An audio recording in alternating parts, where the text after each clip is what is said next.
Hi everyone, welcome back to part 2. This is where I'll be digitizing my character up on my computer, which in case you're wondering, I use a Surface Pro for my digital art. I've started combining the technique that's used in the older Disney films where they use darker tones of the base colors for the outline rather than just using black all over. After that, I went in with the base colors and started working on the eyes.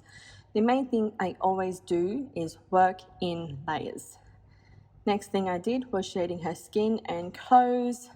I recently found that using slightly different colors for the shading makes a difference and can add more depth, but I'll go more into that in another video. The last thing I did was the background.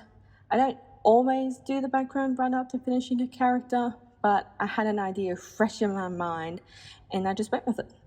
Again, I used layers so everything wasn't muddled together. And there is a brand new character design from an old cringe version. Hit that like button and subscribe for more videos like this and let me know what you would like to learn about drawing.